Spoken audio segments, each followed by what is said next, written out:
the best way to learn English. Lily often dreamed of speaking English fluently, effortlessly engaging in conversations with people from all corners of the globe. Her textbooks lay open, filled with endless grammar rules and vocabulary lists, yet the words never seemed to flow naturally from her lips. She wondered, what truly was the best way to learn English? Was there a secret method? Frustration mounted as she scrolled through online forums, seeking answers to her persistent dilemma. Everyone seemed to have different advice, from memorizing entire dictionaries to watching countless hours of foreign films. Lily felt lost in a sea of recommendations, desperately needing clarity on the ideal way of learning English for herself. She observed native speakers on television, captivated by their natural rhythm and confident delivery. How people speak English seems so effortless, she sighed, wishing she could emulate their seamless flow. The gap between her theoretical knowledge and practical application felt like an insurmountable chasm, daunting her efforts every single day. The fear of making mistakes paralyzed her. Every time an opportunity arose for English talking practice, her mind would go blank, and her throat would tighten. This hesitation became her biggest barrier, preventing any genuine progress. Lily knew deep down that speaking was essential, yet couldn't overcome the initial hurdle. One afternoon, after another failed attempt at conversation, Lily stumbled upon an old online article. It wasn't flashy or groundbreaking, but its simple message resonated deeply with her. It highlighted that consistent, albeit imperfect, talking practice was the paramount element. This concept began to shift her entire perspective. The article emphasized that fluency wasn't about perfection, but about communication. It encouraged learners to stop worrying about every grammatical error and just start producing sounds.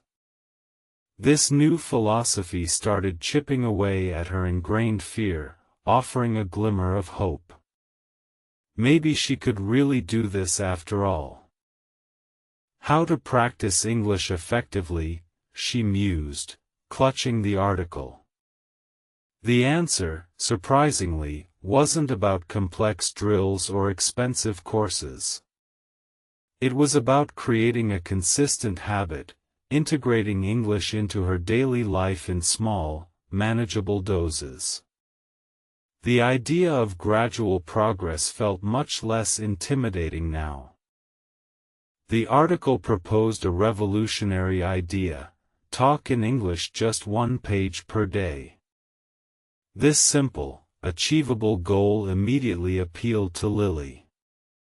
It wasn't about hours of strenuous study, but about committing to a small, consistent speaking activity every single day. The pressure seemed to dissipate instantly. This could be reading a page aloud, describing her surroundings, or even narrating her thoughts. The key was simply to vocalize English, regardless of audience or accuracy. This seemed like a very practical how-to-take first step for talking, a bridge over her chasm of hesitation and fear. With a renewed sense of purpose, Lily decided to embark on this daily talking journey. She started by committing to speak aloud for 5 minutes each morning, describing her breakfast or her plans for the day. This small commitment felt empowering, laying the groundwork for more significant steps. Her first few attempts felt awkward, her tongue tripping over words she knew well. Yet, she persevered, remembering the advice that consistency trumped perfection. Slowly but surely, the discomfort began to lessen, replaced by a growing sense of accomplishment each time she completed her daily speaking task. She found a quiet corner in her room, using her phone to record her voice. Listening back, she cringed at first, noticing all her mistakes and hesitant pauses. However, this provided valuable feedback, showing her exactly where to focus her efforts for improvement. It was a crucial part of English talking practice. Lily then sought out online conversation partners, starting with those who were also learners. This shared vulnerability made the experience less daunting. Together, they navigated awkward silences and grammatical errors, supporting each other in their quest for fluency. Their shared journey made it enjoyable. She embraced the concept that every mistake was a learning opportunity, not a failure. This mental shift was monumental, transforming her fear into curiosity. It allowed her to experiment with new phrases and expressions without the crushing weight of self-criticism, truly enhancing her learning process. To understand how to improve your fluency, Lily realized she needed to listen actively. She started listening to English podcasts during her commute, focusing not just on the words, but on the intonation and rhythm of native speakers. This passive immersion began to shape her own pronunciation. She also began to shadow speakers, repeating sentences after them, mimicking their pace and stress patterns. This was a direct, active form of English talking practice that directly trained her mouth and mind to produce natural-sounding English. It felt like a secret weapon she had just discovered. Lily discovered that thinking in English, even about mundane things, accelerated her progress. Instead of translating from her native language, she forced her mind to form thoughts directly in English. This internal monologue became a constant, invaluable practice, refining her automatic responses daily. The best way to learn English, she now understood, was an integrated approach. It wasn't just speaking, but also listening, thinking, and embracing the entire process with patience. There was no magic bullet, only consistent effort applied intelligently. This holistic view empowered her further. Her daily, talk in English just one page per day, evolved. Sometimes it was describing a picture, other times retelling a short story she had read. The consistent action was the key, building a foundation of confidence and comfort with the language. Each page was a small victory. She began to actively seek out opportunities for conversation in her daily life. Whether it was helping a tourist with directions or engaging with foreign colleagues, Lily no longer shied away from using English. These real-world interactions were invaluable for refining her skills. For anyone asking how to talk in English, Lily would now confidently advise, start small, start now. Don't wait for perfect grammar or a massive vocabulary. Just open your mouth and begin. The act of speaking itself builds the neural pathways necessary for fluency. She understood that how people speak English varied greatly, but the core was always communication. She stopped comparing herself to others and focused on her own progress. This self-compassion was crucial for maintaining motivation and enjoying the learning journey. It truly freed her. Lily also realized the importance of finding joy in the process. When learning became a chore, progress stagnated. By making her English talking practice fun, through games or interesting topics, she found herself looking forward to her sessions, enhancing their effectiveness greatly. She started watching English movies and TV shows without subtitles, or with English subtitles only. This pushed her comprehension skills to new heights, forcing her brain to process information in real time. It was challenging, but immensely rewarding for her listening ability. The way of learning English for Lily became less about a rigid curriculum and more about creating an immersive environment around herself. She changed her phone language, read online news in English, and even started writing short daily journal entries. Everything became a learning opportunity.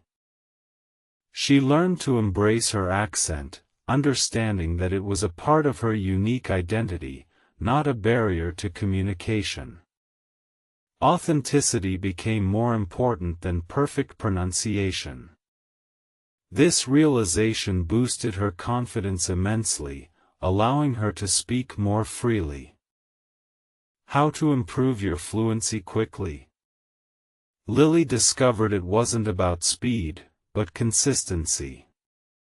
Daily engagement, even for short periods, yielded far better results than sporadic, intense study sessions. Slow and steady truly won the race in language acquisition.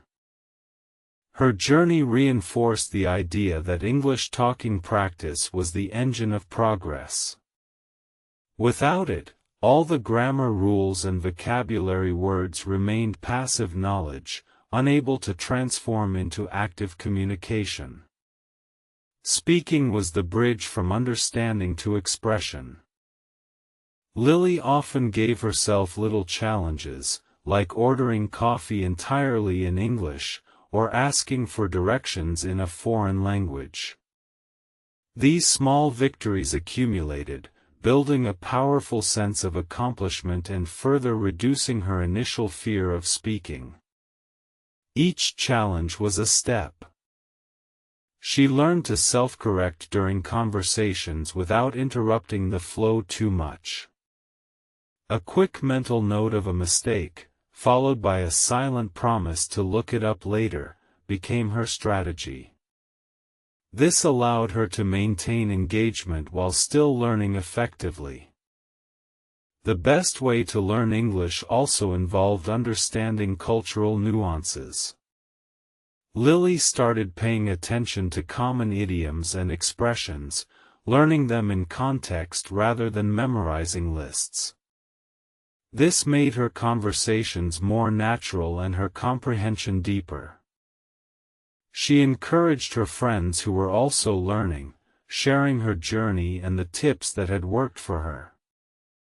"Let me tell you talking tips," she'd say, emphasizing the importance of daily practice and overcoming the fear of making errors. Community was powerful. The concept of how to take first step for talking became her mantra. It wasn't about a giant leap, but a tiny hop. One sentence, one phrase, one question. These tiny steps accumulate into significant progress over time, building momentum steadily. Lily's vocabulary expanded organically through reading and listening to authentic materials.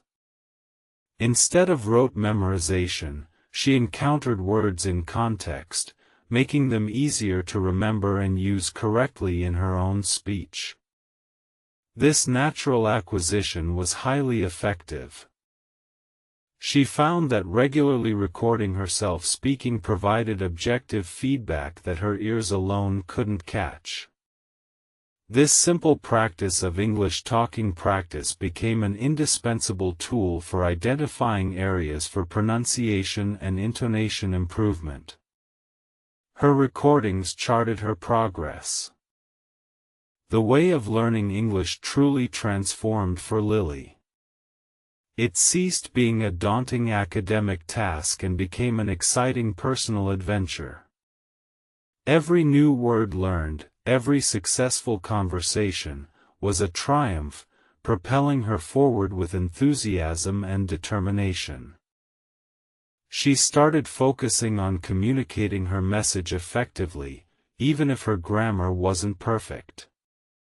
This shift from perfect form to clear function significantly reduced her anxiety and made her conversations more enjoyable for both herself and her listeners. For How to Talk in English tips, Lily would suggest mirroring native speakers. Not just their words, but their body language and expressions. This holistic approach helped her integrate more naturally into English-speaking environments, feeling more comfortable and confident. She discovered that finding topics she was genuinely passionate about made English talking practice infinitely more engaging. When she cared about the subject, the words flowed more easily, and the conversations felt less like a chore and more like a pleasure. Lily's friends were amazed at her rapid progress. They often asked her how she managed to improve so quickly. She'd always reply, "It's all about consistent English talking practice and not being afraid to sound imperfect. Just start speaking, even to yourself." The fear of judgment slowly dissipated as she continued to push her boundaries. She learned that most people were incredibly supportive and appreciative of her efforts to communicate in their language. This positive reinforcement fueled her desire to keep learning. How people speak English is diverse, Lily realized. There wasn't one single, correct way, but a spectrum of accents and styles. This understanding freed her from the pressure of sounding exactly like a native speaker, allowing her own unique voice to emerge. She adopted the mindset of a playful explorer, experimenting with new phrases and grammatical structures without fear of failure. Each interaction became a mini-experiment, yielding valuable insights into the nuances of the language and her own learning style. For those struggling with how to improve your fluency, Lily emphasized listening to authentic content at varying speeds. Starting with slower conversations and gradually increasing the pace helped train her ear to process English at natural speaking speeds, building stamina. The best way to learn English, in her experience, was ultimately a deeply personal journey. What worked for one person might not work for another, but the common thread was always active engagement and consistent exposure to the language in real contexts. Lily started attending online meetups and virtual language exchange events. These platforms provided low-pressure environments for her to engage in English talking practice with people from various backgrounds, expanding her conversational skills and cultural understanding significantly. She learned to use fillers like, or, judiciously, as they are natural parts of how people speak English. This made her sound more natural and gave her a split second to gather her thoughts, reducing awkward silences during conversations. Her journey showed her that how to take first step for talking truly involved courage, not perfection. The courage to open her mouth, to stumble, to make mistakes, and to keep going. This initial brave step unlocked all subsequent progress. Lily maintained a small notebook where she jotted down new phrases or common errors she wanted to correct. This personalized feedback loop was far more effective than generic grammar exercises for solidifying her understanding and improving her accuracy. The confidence gained from her English talking practice spilled over into other areas of her life. She became more assertive, more willing to take risks, and more open to new experiences. Learning English truly transformed her entire outlook. "Let me tell you talking tips that truly work," she'd often share with aspiring learners. Find your comfortable talking pace, embrace mistakes as teachers, and never underestimate the power of showing up consistently, even for just a few minutes daily. The concept of "talk in English just one page per day" became a metaphor for consistent, manageable effort. It was a reminder that huge results come from small, daily commitments, not from overwhelming, sporadic bursts of activity. Patience was key. She realized that the way of learning English was an ongoing process, not a destination. There was always more to learn, new nuances to discover, and fresh perspectives to gain through conversations. Fluency was a beautiful, evolving state. Lily finally achieved her dream of fluent conversation, effortlessly connecting with people and sharing her thoughts and ideas. The journey had been challenging, yet incredibly rewarding. She had found her own best way to learn English, through consistent, joyful practice. Her story became an inspiration, a testament to the power of perseverance and the simple truth: to speak English, you must speak English. Her experience proved that anyone could achieve fluency by simply taking that first courageous step, day after day.